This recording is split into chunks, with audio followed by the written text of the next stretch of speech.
Radio Escuchas de la República desde Libertas Comunicación, su amigo y servidor Teodoro Retería Arroyave les saluda con el comentario a tiempo que se titula de adhesiones, descalificaciones y de congruentes análisis. Empecemos precisamente por el análisis del reconocido colega Jorge Cepeda Patterson, publicado en la prestigiada plataforma sinembargo.com, que tituló "No es muy democrático asumir que el 60% está equivocado". Empieza por afirmar que romper la inercia de gobierno favorable a la élite solo pudo hacerlo un opositor bragado como López Obrador, y gobernó con todo lo que ello implica, excesos incluidos. Habría que criticarlos, desde luego, pero no podemos hacerlo como coartada para justificar o pedir el regreso de lo que había antes. Vota por la democracia, vota contra Morena, dicen los intelectuales críticos. Aseguran que los ciudadanos deben de defender el orden democrático o condenarse a vivir en el despotismo. Puede entenderse que en una campaña política los protagonistas acudan a un enfoque del tipo yo o la barbarie.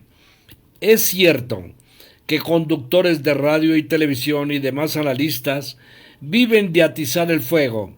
Ellos no están en el negocio de analizar la realidad, sino el de inflamar indignaciones y gestionar miedos y pasiones.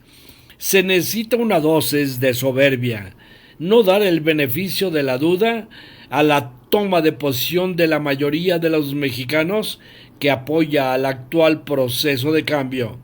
No es muy democrático asumir que el 60% está equivocado.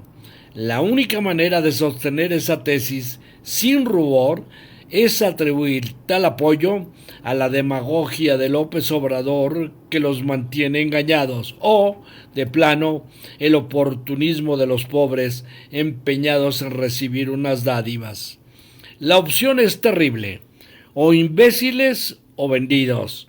Ninguna posibilidad de atribuir a los campesinos, albañiles, vendedores, ambulantes, jardineros, obreros y un largo etcétera la capacidad de observar su realidad, su relación con el mundo y entender que les conviene o que les hace justicia. ¿Por qué no habrían de preferir un gobierno que con aciertos y desaciertos ha conseguido aumentar su aportación en el ingreso nacional?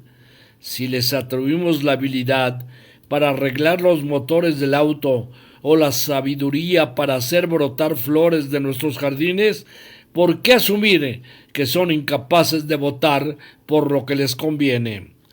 La prestigiada Premio Cervantes, Elena Poniatowska, ha declarado: "Tengo una enorme esperanza en Claudia Sheinbaum, porque la conozco hace 1000 años".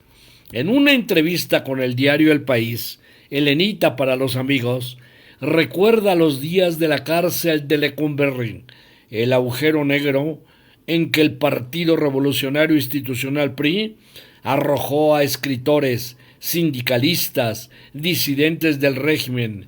Ahí fueron a dar los huesos de los dirigentes estudiantiles del 68, aquellos que sobrevivieron a la matanza de Tlatelolco. La gran escritora mexicana viva, cronista de las grietas de la época, conocía de memoria sus pasillos, sus celdas, sus habitantes, sus entrevistados. A veces se cruzaba con Aní Pardo, una científica que acudía también a visitar a sus compañeros presos. Pardo, que acogía en su casa asambleas del joven movimiento, solía llevar consigo a su hija, una niña de 6 años, que décadas después diría que los viajes a Lecumberri forjaron su futuro político. En aquellas precisamente galerías lúgubres, la niña y la escritora se conocieron. Fue un encuentro que tenía algo de profético. Era la primera vez que Poniatowska veía a Claudia Sheinbaum. Usted tiene 92 años, lleva 82 en México. ¿Lo ha visto cambiar mucho? Le preguntan y responde: llegué después de la Revolución Mexicana. Mi madre nació en Francia, en París. Eran mexicanos hacendados que se fueron en la época en que se fue Porfirio Díaz, y cuando regresaron ya no tenía nada. Llegué a un país donde había un solo partido, el Partido Revolucionario Institucional, y empecé a ir mucho como periodista, así como usted viene a la cárcel. Quería conocer a mexicanos que no se parecieran a mi familia o a mi medio social, conocer otras vidas que eran totalmente ajenas a la mía. Por ejemplo, conocí a una mujer, Jesús Apalancares, que estuvo en la Revolución Mexicana, fue soldadera. Conocí a los ferrocarrileros de la huelga de 1959.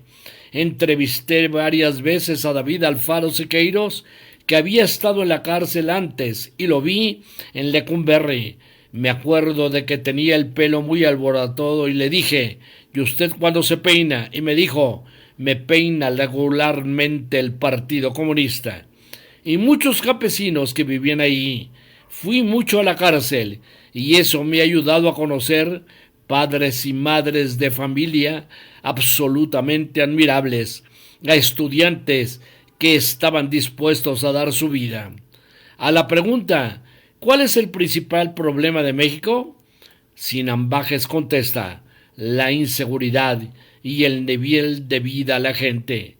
Aunque ha subido, otro problema importante, otro deseo enorme, otra esperanza es la educación. Si hay escuelas para todos, si hay trabajo para todos, si hay buenos salarios, sube el nivel de vida. A la dura pregunta: ¿López Obrador o Claudia Sheinbaum? Directa contesta: Claudia Sheinbaum, porque es la ilusión, es universitaria, física, profundamente intelectual, y con ella viví momentos que jamás viví con López Obrador. Y la oposición, a Xóchitl Gálvez siempre la veo sonriente. Como decimos en México, aguanta un piano, porque la prensa, la jornada donde yo trabajo la ataca, la denuestra con frecuencia, y creo que ella sigue saliendo con su sonrisa. Políticamente no he estudiado realmente sus propuestas, pero jamás se me ocurriría hablar mal de Xóchitl Gálvez. Sigamos ahora con los deslindes. La candidata presidencial de Morena, Claudia Sheinbaum, informó en redes sociales que se reunió con Alejandra del Moral, ex candidata del PRI a la gubernatura del Estado de México, quien perdió la contienda con la actual gobernadora Delfina Gómez Álvarez. En una carta publicada en sus redes sociales, dirigida a Alejandro Alito Moreno, a un líder nacional del PRI, digo que la actual dirigencia del PRI ha dejado de lado los ideales revolucionarios de democracia y justicia social. Ya se pueden imaginar los ataques y calificativos de los sobrevivientes del viejo PRI, de traidora y para arriba a su exabanderada. Es tiempo de mujeres y es tiempo de la transformación, declaró por su parte Claudia Sheinbaum. En Yucatán, la candidata del Partido de la Revolución Democrática PRD, Jazmín López, más conocida como Tina Tuyub, a la gubernatura de Yucatán, declinó a favor de Morena. Es la respuesta del PRD a la negativa de una coalición con el PRI y el PAN en Yucatán, dijo la ahora ex candidata perredista. Por último, la candidata de Movimiento Ciudadano, Esther Mejía, declinó a favor del candidato de Morena, Javier López Casarín, en pleno debate por la alcaldía de Álvaro Obregón, Ciudad de México. La ahora ex candidata de Movimiento Ciudadano confirmó ante las cámaras que se suma al proyecto liderado por Claudia Sheinbaum, aspirante presidencial de la coalición Sigamos Haciendo Historia, al externar su apoyo al candidato de Morena en Álvaro Obregón, Javier Joaquín López, a Clara Burgada en la Ciudad de México. Estas son las adhesiones, descalificaciones y los congruentes análisis. Hasta aquí el comentario a tiempo. Se despide de ustedes su amigo y servidor Teodoro Rentería Arroyave.